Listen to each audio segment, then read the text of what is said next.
What's up guys? आज फेरि पनि एउटा भिडियो बनाउँदैछु। सम्पूर्ण मूलवासी दाजुभाइहरुले चाहिँ शेयर गर्नु होला, लाइक गर्नु होला, कमेन्ट गर्नु होला, साथसाथै YouTube च्यानललाई पनि सब्स्क्राइब गरेर जोडिनु होला भन्न चाहन्छु। पहिलो कुरो चाहिँ र यो मैले विशेष भिडियो बनाउनु मूल उद्देश्य चाहिँ के छ भने अहिले हाम्रो नेपालमा चाहिँ राजा आऊ देश बचाऊ, राजा आऊ देश बचाऊ भन्दै एउटा निकै ठुलो हैन एउटा तानाशाही चलिरहेको छ हैन। राजाले देश बचाउने पनि हैन, त्यो एउटा उनीहरुको भन्ने एउटा उ मात्रै हो। राजाले गर्ने केही पनि हैन, ज्ञानेन्द्रले गर्ने केही पनि हैन हैन। ज्ञानेन्द्र अब आर्यघाटमा जाने बेला हुनु लागेको छ, त्यस्तोले देश बचाउँछ भन्नु हाम्रो मूर्खता हो। र जे छ अहिलेको व्यवस्थापन नै ठीक छ है। राजालाई हाम्रो देश राज्य सुम्पिनु चाहिँ हैन बेकार हो। किन भन्दाखेरि विगतको समयमा राजा पनि के भन्नु शासकहरू भन्नुपर्छ यिनीहरूलाई। शासकहरूले गर्दा यो शाहहरूले गर्दाखेरि हामी कति पछाडी परेको छौं हैन। त्यो चीजलाई चाहिँ मूल्याङ्कन गर्नु होला नेपाली दाजुभाइहरूले। यो झुण्डारको पछाडी कोही पनि नलाग्नु होला भन्न चाहन्छु है। अब हिजोनिर हामीले कति हाम्रो दाजुभाइहरूले रगत पसिना बगाएर यो चीजहरु ल्याएको हैन, लोकतन्त्र गणतन्त्र हैन, यो व्यवस्थापन ल्याएको हो हैन। त्यतिकै आएको हैन।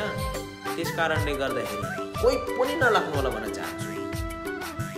र यदि अत्याचार गर्छ भने हैन ज्ञानेन्द्रले ल्याउने प्रयास र के अरे देश चाहिँ ज्ञानेन्द्रको हातमा सुम्पिने काम गर्छ भने भोलि हामी फेरि पनि हतियार उठाउनको लागि हामी तयार छौं हैन। प्रचण्डले उठाओस् नउठाओस् त्यो मतलब हैन। हिजो प्रचण्डलाई चाहिँ हामीले साथ दिएर अहिले प्रचण्डलाई हामीले यो ठाउँमा ल्याएको हो।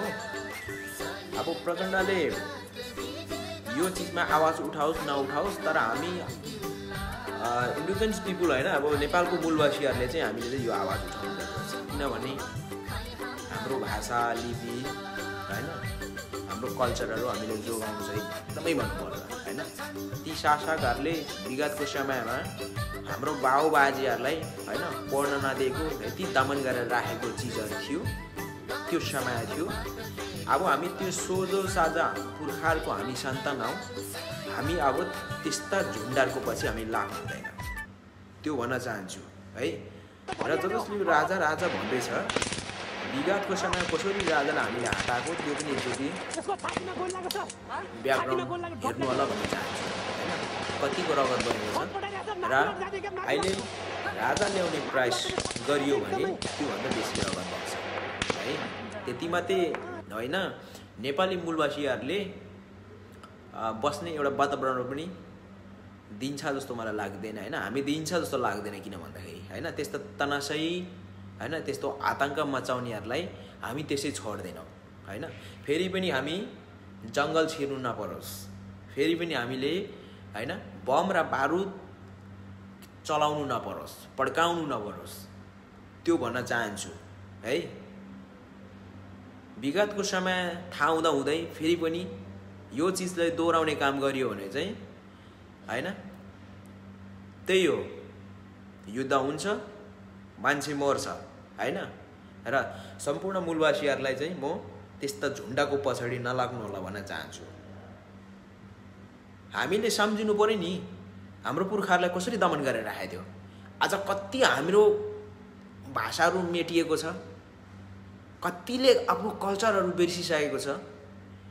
त्यसलाई हामीले पूर्ण फेरि हामीले निर्माण गर्नु छ, हामीले बचाउनु छ हैन। पूर्व इतिहासहरु पल्टाउनु छ, हाम्रो बाबुबाजेहरुको इतिहासलाई हामीले बाहिर ल्याउनु छ, देखाउनु छ, बचाउनु छ। त्यसकारणले गर्दाखेरि सबैजना नेपाली मूलवासीहरु एकजुट हुनु जरुरत छ, त्यो भन्न चाहन्छु। र मैले भनिहालेँ तपाईहरुलाई मेरो च्यानलमा पनि सब्स्क्राइब गर्नु होला, जोडिनु होला है। र म केही क्लिप्सहरु पनि म राख्ने छु। आजलाई यति भने।